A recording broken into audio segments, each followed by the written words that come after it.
Welcome back to BNFM, the Bottleless Nation podcast, where we talk about what's happening inside our company and exciting things coming for 2026. Today's episode is a fun one because I'm joined by someone new to the Bottleless Nation leadership team, our Chief Marketing Officer, John O'Haver. John has stepped into a pretty big role overseeing our marketing strategy, our rebrand, and our new website, and a lot of systems behind how leads are generated and supported across sales and service.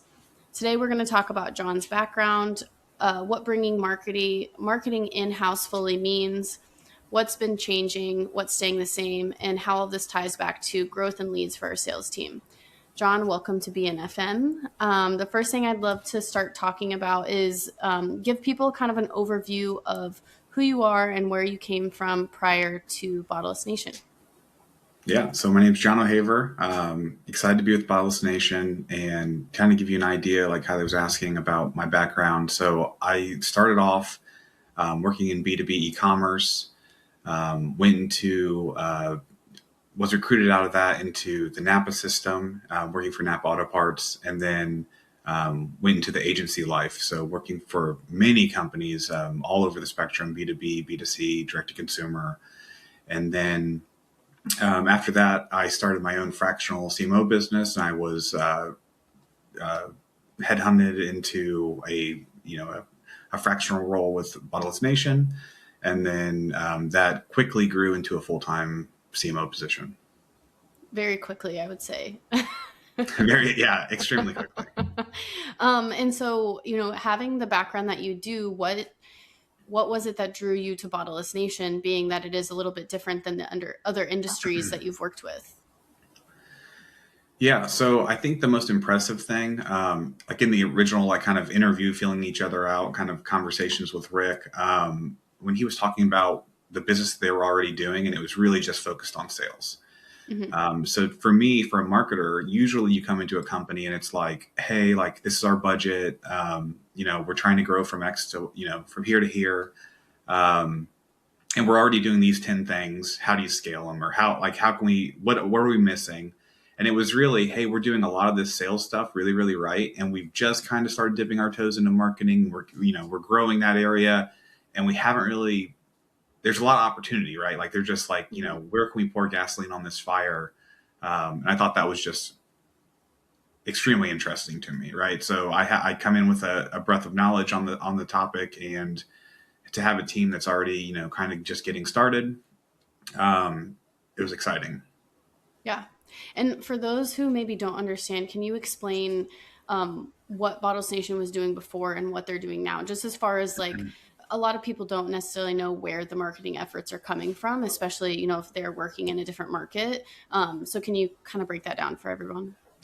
Yeah. So before I came on, Bottleless Nation was working with an agency, and they, were kind of controlling their websites. Obviously, there were multiple websites going on at that time. Mm-hmm.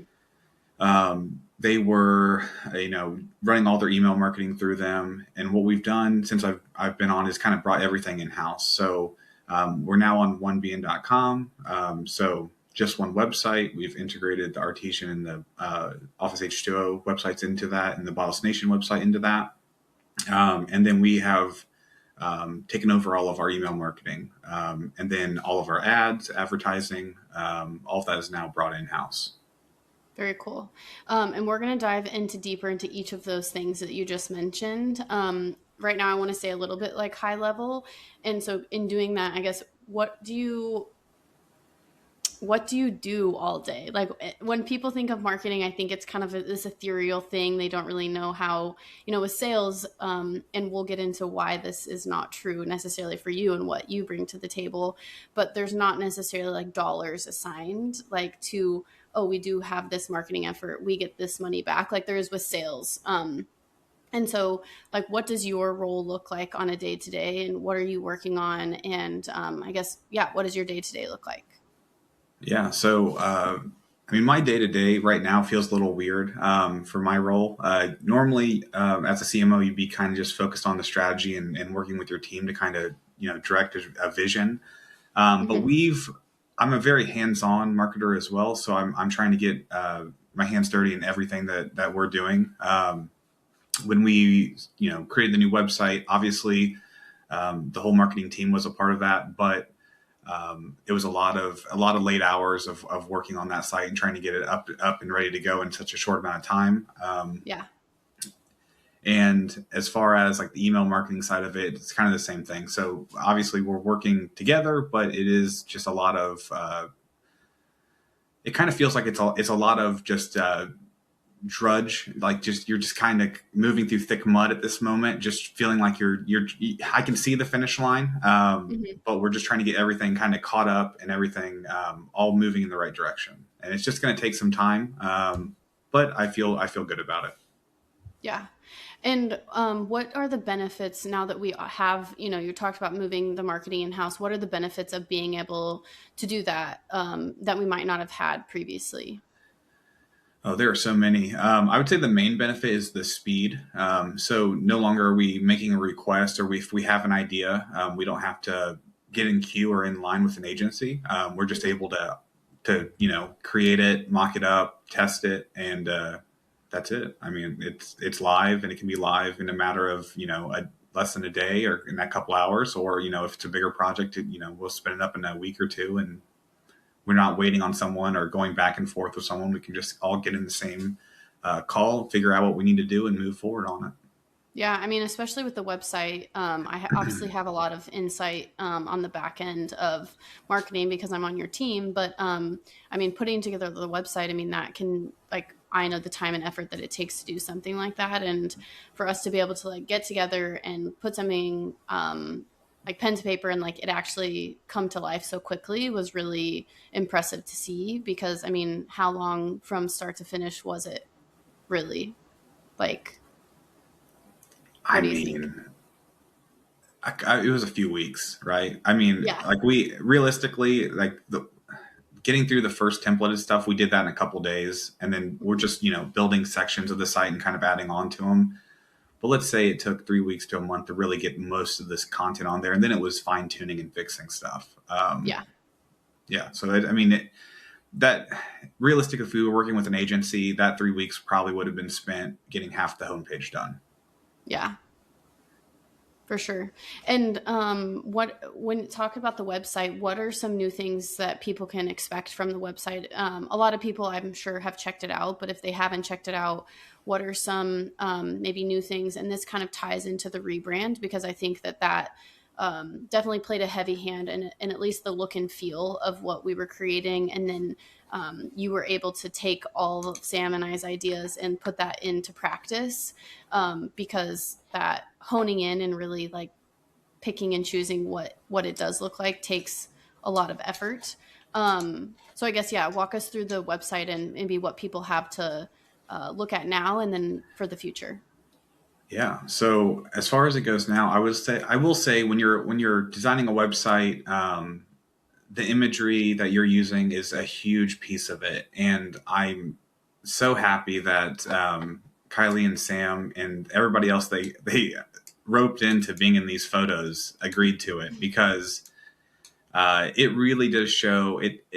I can make the website look as good as I can, but with stock images, you always kind of have that same kind of stock feel, and to have real employees in these photos and our actual machines, I think looks great. So I'll just say, in a general sense, take a look at the website. You're going to see some Bottleless Nation employees actually using the devices, but um, I think from an overall look and feel compared to the old sites, I mean, there's just a lot more information. We're going into deeper levels of each industry that we serve and each solution that we have. Mm-hmm. And like I've kind of said with my team, this is kind of version one, right? So we got all of this done so that we can kind of expand upon it. So our solutions right now don't have products, but that's something that we're going to be adding this month. We're just kind of going through, the types of solutions that we have, and then we'll dive deeper into the actual products. And then as far as industry served, we're creating more content for each individual industry. And then one of the things that we have on here is, finding your location. So people can come into the site, put in a zip code. It checks zip codes based on territory and then takes them to their territory page. so that they can, fill out a form and request service. So new stuff like that, and we're going to be adding to it, right? There's a lot more content, whether consumed by users or by Google bots that we're going to be creating, as far as for our SEO benefit, creating content and blogs around locations, around industries we serve, and around our solutions. Just going to be a huge push for SEO and how we're found on Google and Bing and such. Yeah, it's a perfect segue into my next question. When it comes to the website, and a word that's thrown around in marketing a lot is SEO. For those who may not, obviously work in marketing and or in sales or service, why is SEO such a big focus, and what does it actually mean when it comes to like the website, and why it's so important? Yeah, so SEO, just to define it, is search engine optimization, and why it's so important is because there's a lot of areas that we can spend money. As far as our investment in the website, one of those being SEO, and you want to be found on Google. So just like you would search for any product or question or solution on Google today, we want to come up for those searches, whether it's a local search or a nationwide search. The best part about SEO is that it's like a long-term investment. So instead of like paying for an ad, which might be $2 to $5 per click, we're paying for this long-term search result, so that maybe in the future we're not paying for ads for that keyword or that topic that someone's searching. Mm-hmm. So it's just one of those things that it grows over time, and I think we were kind of missing the boat on some of the older websites. So we really want to tackle that, especially now and going into our busier seasons. Yeah, definitely. And when it comes to, when you came on, obviously there were some shifts that happened pretty quickly, which, I mean, being on your team, I knew about those, but maybe weren't noticed on, like, from an outer perspective. What were some of the things when you came on, and as you go into 2026, like, what overall vision do you have for the future of, like, the marketing team for Bottleless Nation? Yeah. So, we definitely, definitely was some quick movement. When I came on, we were working with an agency at the time. And I think I maybe met with the agency even before I started. And maybe it was the week Yeah. before I started, we had a meeting with them. I started pouring through some of the data, and I just wasn't really happy with the results I was seeing. So we moved quickly to kind of bring everything in house, and that kind of pushed up my timeline to bring it, come into a full-time role as well. Mhm. Um, and as far as what I'm seeing going into the future, I mean, I think if you compare what our sites look like a year ago versus right now, I think you'll kind of get that vision if you go to 1bn.com, and you'll get, like, what what has happened from a transformation into Bottleless Nation from multiple companies. It's just like the next tier. I would say, like, next level of an organization. Mhm. Um, Everything's tightened up. We have the right colors in every spot. There is no weird graphics being used. Like, everything's very tight, and that's kind of what you need to kind of have the message and the look and feel of Mhm. an organization that wants to grow from uh, one really wants to grow to $1 billion. Like, if that's your end goal, you need all those ducks in a row. And right now, we're still kind of getting those ducks in a row. So, like, we're fine tuning what we're doing from an ad standpoint, from a lead generation standpoint, and from a social media and advertising piece. So we're kind of still building all that. And I see that kind of happening. Most of those kind of getting in line and getting ironed out in Q1, Q2. And then it's kind of looking towards the future. So where we can leverage this information, leverage our goal to get to 1 billion bottles saved, and we're over halfway there. Um, Kind of leveraging that message in more of a public space, where maybe it's less about um, you know us building the brand, and maybe it is using those tools like the foundation, and what how we all care about getting rid of plastic bottles being used in workplaces and even in our own lives. I know that it's definitely made a difference in my personal life. Like, it's something that maybe I was less concerned about a year ago. That's, something that I'm thinking about more now that I'm involved in the company, and I want to help other people kind of get into their mind space about it as well. So I think that's going to be a huge piece of it. Is, one, building the brand, building our marketing, but also figuring out ways to get into others' headspaces about plastic. And then, obviously we can offer a solution to that. Yeah. Yeah. And I think that's what's cool about being on the marketing team is that there are so many, there are so many options and so many solutions. Like we solve this problem, this problem, this problem, this problem. And so it's cool to be able, I don't obviously work on the sales team, but I imagine it's cool to come in with actual answers and like options for people to solve the problems that they're having, whether it be from like a safety standpoint or a health standpoint, or like what we're talking a lot more about, which is the sustainability portion of that too. Some of the things that you were talking about with the paid advertising, can you walk us through, this is something that we weren't doing before in-house. And so can you walk us through what that looks like and kind of the trickle down of where it's dispersed? Because once we're getting these leads, they're coming from an area that we didn't previously have. So what does that look like and how does that affect people outside of, the marketing team? Yeah. So, I mean, it from the whole ad standpoint, there's a couple different platforms we're going to be using, and I will say that these are platforms that we're going to use now, and maybe in the next 3 to 6 months we won't be using. We could be doing Hulu videos for all I know, but we're going to kind of stick to the basics to get a baseline.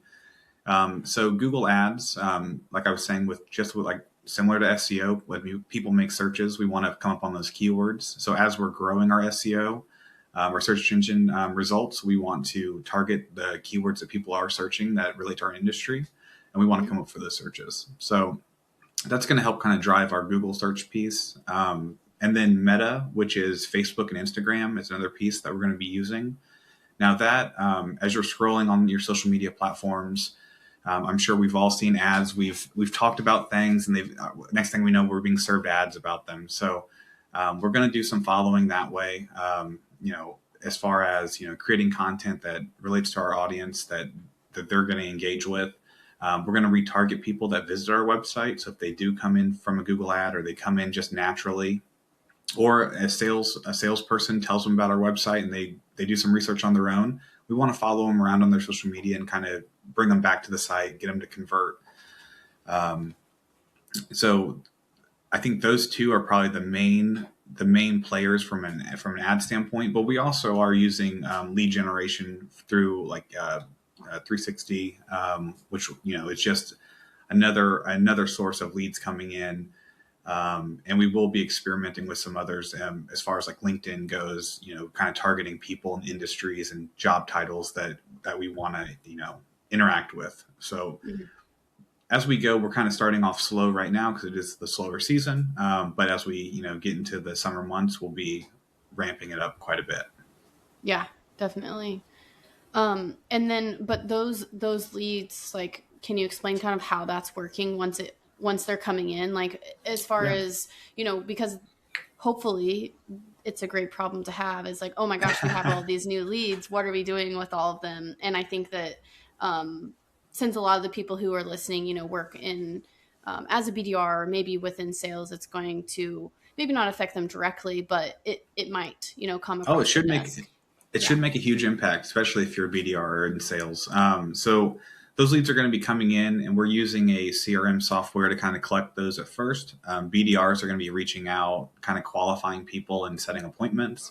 And then those are going to be passed down to the salespeople. So I think from my standpoint, obviously everybody is going to be doing their own self-generated stuff, but to have this on top, I think it's just going to help push MRRs up and, kind of contribute to what you're already doing. And I would say even outside of the lead generation piece, just getting our name out there more often where people are seeing our ads, they're seeing us in a competitive marketplace. When you're making that self-generated, when you're attempting those self-generated appointments, people will have seen Bottleless Nation, mm-hmm. where maybe they had in the past hadn't seen Artesian or hadn't seen Office H2O.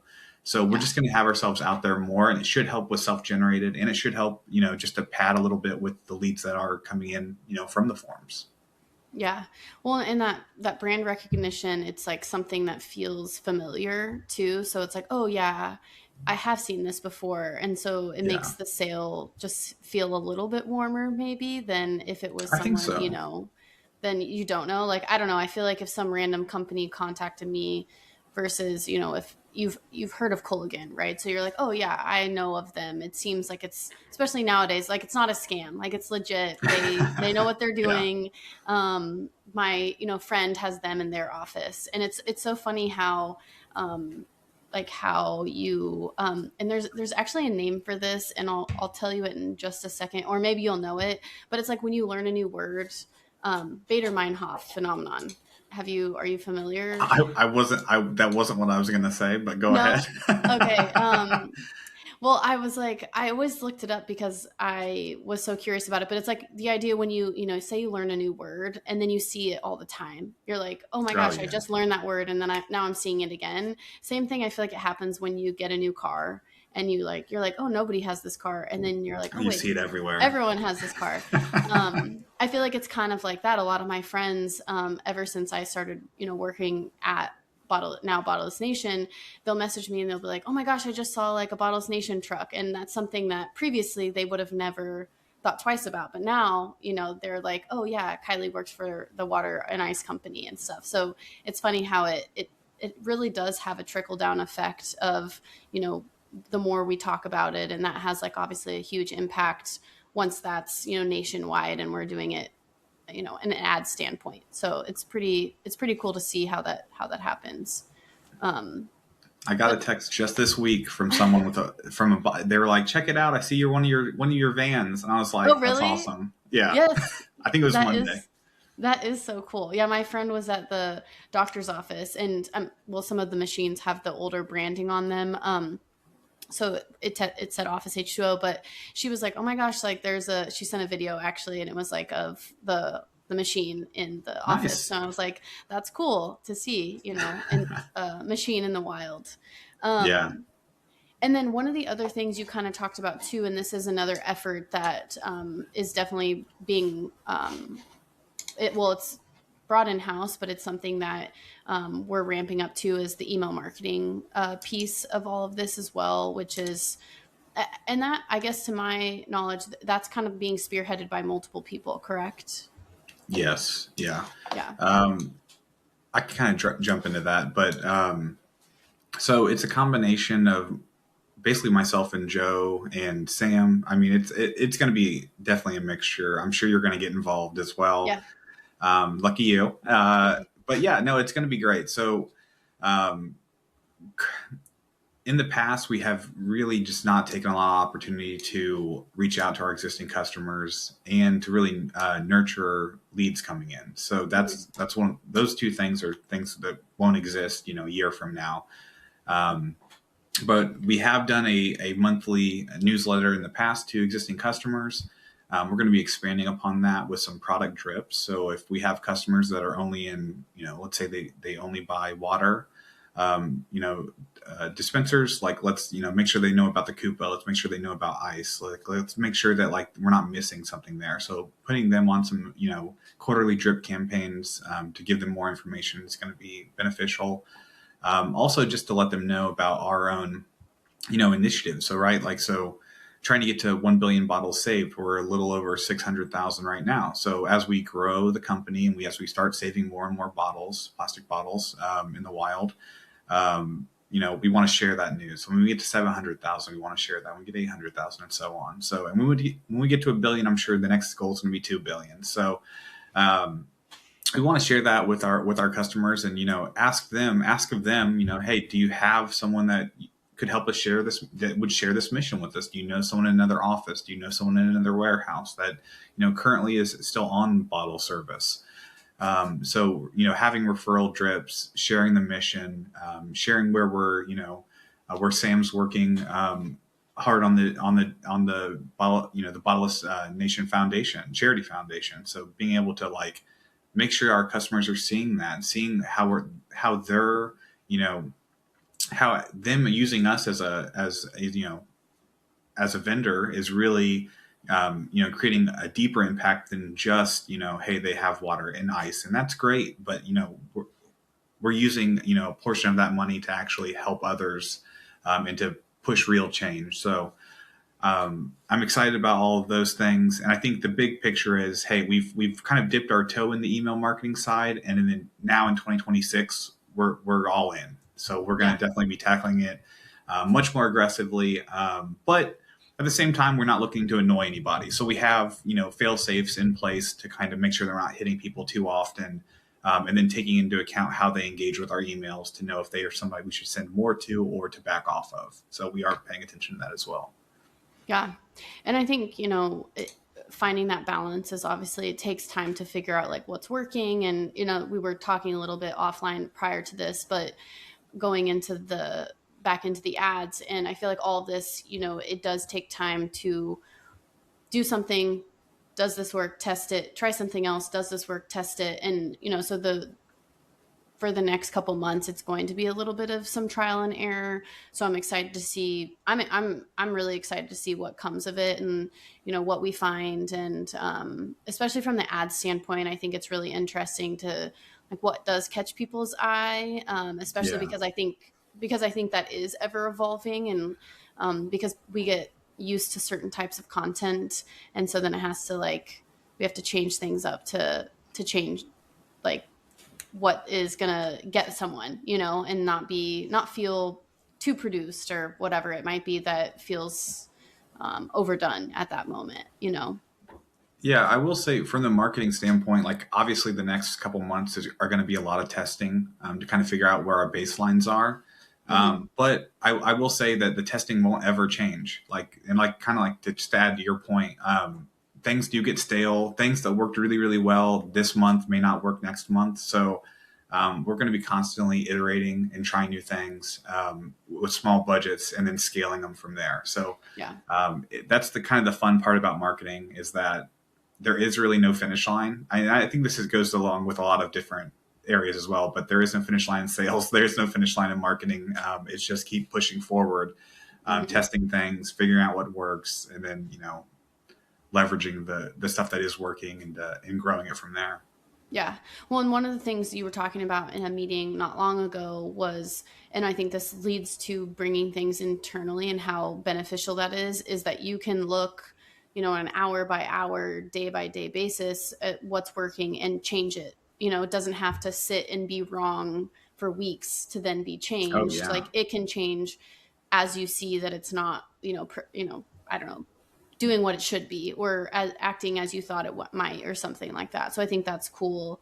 As far as internally, we can just act a little bit quicker, which is Oh nice. yeah. And it is wild. It's not just, us making those decisions. There are lots of tools that we're using today and that we will use in the future that, leverage AI and other aspects of things that are going to make, changes for us. It can pull in a lot of data. It can leverage a lot of information, and it can kind of give me an idea of like, hey, if this is if this is what we say is the best ad we've ever had on a Tuesday, it starts to dip at 8 a.m. and we've seen that historically. It can turn that ad off, leverage a different ad, and then, you know, at 3 p.m. when it was, more active for that ad, it can turn that ad back on. So Yeah. there's going to be some stuff that we can leverage, and a lot, like you said, and I guess what I said earlier, but just being able to have real time access to that and not rely on someone else, bring it all internal, and allow us to make those decisions quickly is going to be a huge part of our success going forward. For sure. For sure. I'm excited. I also I didn't have the numbers pulled up in front of me when we were talking about the Bottleless Nation Charitable Foundation, but I did want to point out, if people hadn't seen the numbers about what we had raised in the past year, was $70,000 went to charity water. And that is going to help pipe water to school systems for schools in Bangladesh, which is really awesome. And then 20,000 of it went to Five Gyres, and they're helping with the crisis around microplastic pollution, which is also a really amazing company that we are donating to from this past year. So if I just want to push out those numbers because I think it's, we're not talking pennies here. Like this is a good amount of money that was donated in the past year. So I just wanted to shout out that because I know that Sam's been working hard on that, and that's been something that was prioritized, and I think that's pretty cool. Yeah, and I think that's something to share with, prospects and customers and just with your family. Like, I mean, those are huge numbers to be thrown out there, and there's a lot of organizations that talk the talk but don't actually walk it. So yeah, it's one of the exciting parts about being involved with Bottleless Nation.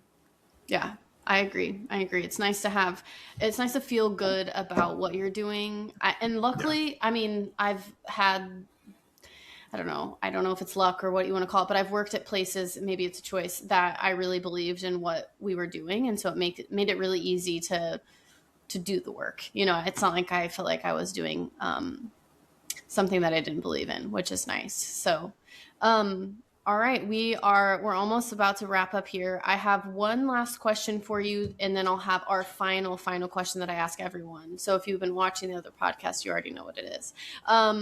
But I guess looking into 2026, what are you most excited about? You're new here.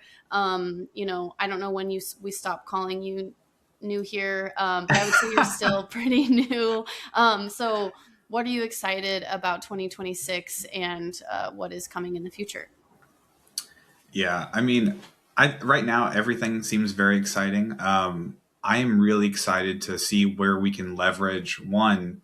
I would say it's multiple things. So it's gonna be hard to narrow it down, but I'm very excited about the lead gen piece of it. So what we're going to be testing and the new leads we're going to bring in, I think is going to be a huge change to how we scale this business in the future. So this testing in 2026 is very important and very exciting for me.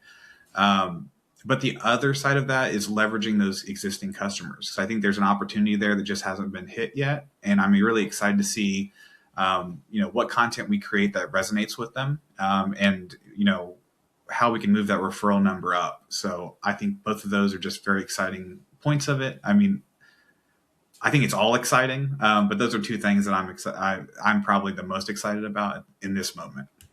Perfect. I think I agree with both of those things. Okay, my very last question for you is: what advice would you give to your younger self? It can be marketing related, it can be just business related, kind of anything that you would give. We have all sorts of people listening to the podcast. You always have your future self. So I guess what advice would you give to your past self for advice? I mean, the obvious is buy Bitcoin. Like, just buy as much Bitcoin as you can. Ask for it for your birthday if you have to. No, but in all honesty, I think when I was younger in the marketing world, I think it's just about putting yourself out there and take a chance on your ideas. It's something that it took me a few years in my career to really kind of start betting on myself and putting myself out there. And it's something that, look, you're not going to be right 100% of the time. You have to be okay with failing. But being able to learn from that and move forward and not take it personally. And I think from a marketing standpoint, and I would say this to anybody on the marketing team, or obviously I think the sales team would get this as well. You're going to get a lot of no's. You're going to have a lot of failures. But it only takes a couple successes in a row, a couple diamonds in the rough, and you're gonna feel a lot better. So, take those no's, take those failures, and just learn from them, and move forward. Find the things that are working and scale them. That's what I would tell myself. And buy Bitcoin, John. Buy a house now. Yeah, buy a house. Land, 20 years ago. Well, thanks, John. I appreciate our conversation, and I look forward to talking to you soon. All right. Thank you so much. Thanks.